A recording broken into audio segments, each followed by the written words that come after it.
Hello and welcome दोस्तों। आज हम बात करने जा रहे हैं कवर की। ये बहुत छोटा सा टॉपिक है लेकिन इससे क्वेश्चन बहुत सारे पूछे जाते हैं, तो हम उसको समझेंगे।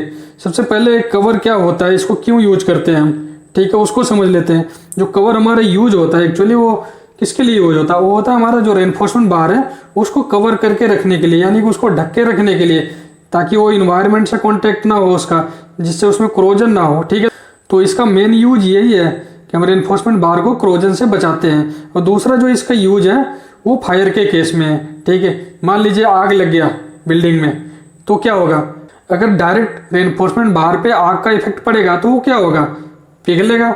सिंपल सी बात है, अगर वो पिघलेगा तो वो फेल हो जाएगा बहुत आसानी से। ठीक है, तो इसलिए उससे बचाने के लिए हम क्या करेंगे, उसको ढक के रखेंगे। उसी को हम क्या बोलते हैं, कवर बोलते हैं। कवर के 2-3 नाम हैं, हम उसको समझ लेते हैं। एक है effective cover, clear cover, nominal cover. तो इससे भी रिलेटेड क्वेश्चन पूछा जाता है, इफेक्टिव कवर क्या होता है, नॉमिनल कवर क्या है, या फिर हमारा ये क्लियर कवर क्या है। तो सबसे पहले हम क्या करते हैं, इसको समझते हैं, इफेक्टिव कवर क्या होता है, क्लियर कवर या नॉमिनल कवर क्या होता है। ये मैंने एक सेक्शन बना रखा है कॉलम का। ये जो राउंड में दिख रहा है ये हमारा मेन रेनफोर्समेंट बार है, ठीक है, वर्टिकल। और ये जो हमारा ये साइड से लग रहा है ये हमारा इसका रिंग है। ठीक है, इसको हम क्या बोलते हैं, टाइज बोलते हैं। ये चीज क्लियर हो गई। जो क्लियर कवर होता है हमारा, वो जो हमारा रिंग लग रहा है उससे, और जो कंक्रीट है हमारा उसके आउटर फेस से जो ये डिस्टेंस होता है, ठीक है, इसी को हम बोलते हैं क्लियर कवर। और इफेक्टिव कवर क्या होता है, जो हमारा मेन रेनफोर्समेंट बार है उसका सेंटर, ठीक है, उसके सेंटर से जो आउटर की डिस्टेंस होती है, आउटर सरफेस की, जो हमारे कंक्रीट का आउटर सरफेस है, ठीक है, उसको TOS भी बोलते हैं इन केस ऑफ स्लैब। ठीक है, तो वहां से ये जो हमारा मेन सरिये का जो सेंटर है वो जो डिस्टेंस होती है वो हमारा क्या होता है, इफेक्टिव कवर। अब बोलिएगा जी नॉमिनल कवर क्या होता है। एक्चुअली जो हमारा क्लियर कवर है उसी को IS कोड ने उसका नाम चेंज करके क्या कर दिया, अभी नॉमिनल कवर कर दिया।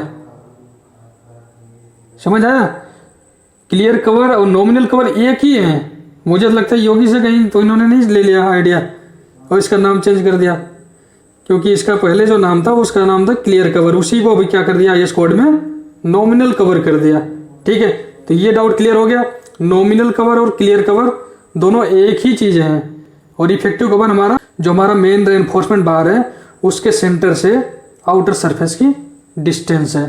ये चीज क्लियर हो गई। क्लियर कवर क्या है, नॉमिनल कवर क्या है, या फिर इफेक्टिव कवर क्या है, ये चीज क्लियर हो गई।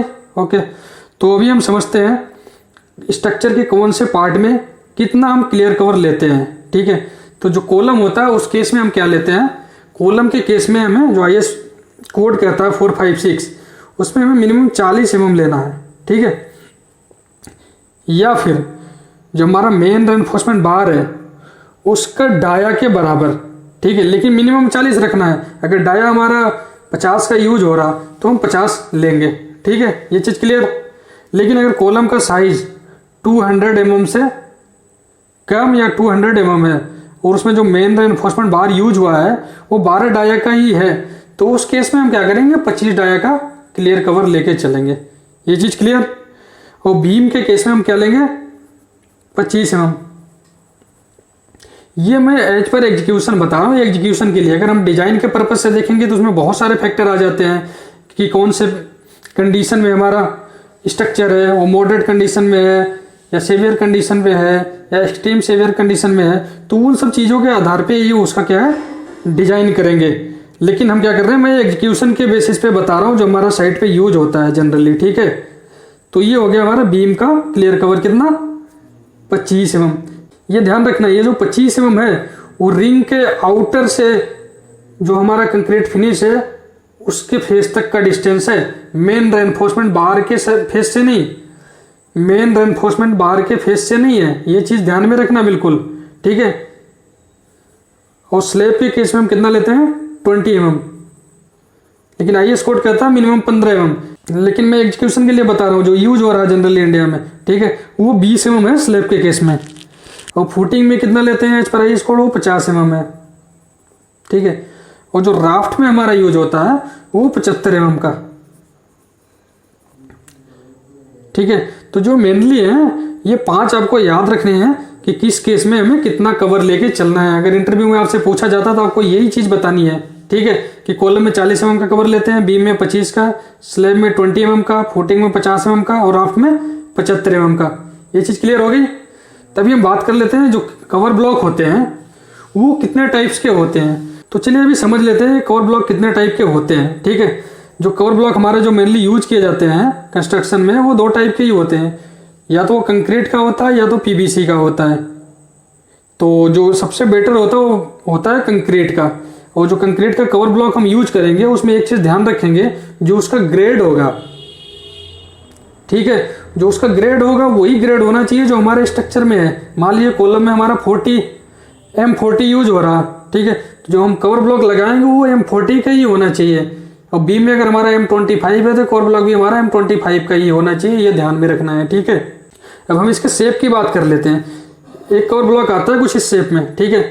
इसमें क्या होता है, ऐसे में आपको मिल जाएगा 40, ऐसे मिल जाएगा 25 और जो तीसरा सरफेस होगा वो मिल जाता है 20। तो एक ही कवर ब्लॉक से हमारा कॉलम, बीम, स्लैब तीनों का काम हो जाता है। उसमें इस प्रकार की कटिंग होती है कि हमारा ये इस पे जो रेनफोर्समेंट बार जाएगा और यहाँ से यहाँ की जो हमारी डिस्टेंस मिलेगी वो आपको मिल जाती है कितनी, 20 mm। और यहाँ से यहाँ मान लीजिए 40 mm और जो तीसरा फेस आएगा हमारा वो 25 mm, ठीक है। तो एक इस शेप का होता है, एक हमारा इस शेप का होता है, क्यूब शेप का, ठीक है।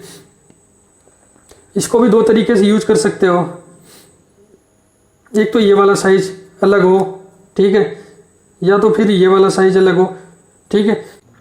तीसरा हमारा होता है सर्कुलर। ये किस में यूज होता है, ये जनरली यूज होता है पाइल के केस में, ठीक है, क्योंकि पाइल को सॉइल के अंदर ले जाना होता है। तो अगर हम ये कवर ब्लॉक लगाएंगे तो वो फंसने के चांसेस उसमें ज़्यादा बढ़ जाएंगे। तो इसलिए उसमें हम क्या लगाते हैं, सर्कुलर, ताकि वो रोल करके आसानी से नीचे चला जाए, ठीक है। और पाइल के केस में जनरली हम पीवीसी का कवर ब्लॉक यूज करते हैं। जनरली ये इस शेप का होता है, ठीक है। यहाँ से रेनफोर्समेंट बार एंटर करके यहाँ पे फिक्स कर दिया जाता है और ये क्लोज कर दिया जाता है पास में लाके, ठीक है। और ये भी रोल करके ही जाता है, इसी शेप का होता है, सर्कुलर शेप का। तो चीज़ें क्लियर हो गई कवर ब्लॉक और कवर के बारे में। तो आई होप आपको ये चीज़ें क्लियर हो गई होंगी कि कवर ब्लॉक क्या है, कितने टाइप्स के होते हैं, इसका यूज क्या है, पर्पज क्या है, ये सारी चीज़ें आपको समझ में आ गई होंगी इस वीडियो के थ्रू। तो गाइस इस वीडियो को यहीं पे समाप्त करते हैं।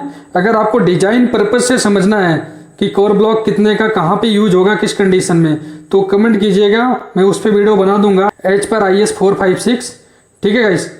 तो अभी इस वीडियो को यहीं पे ख़त्म करते हैं। अगर आपको हमारा वीडियो अच्छा लगता है तो हमारे चैनल को लाइक कीजिए, सब्सक्राइब कीजिए और अपने दोस्तों के साथ में शेयर कीजिए। Thank you.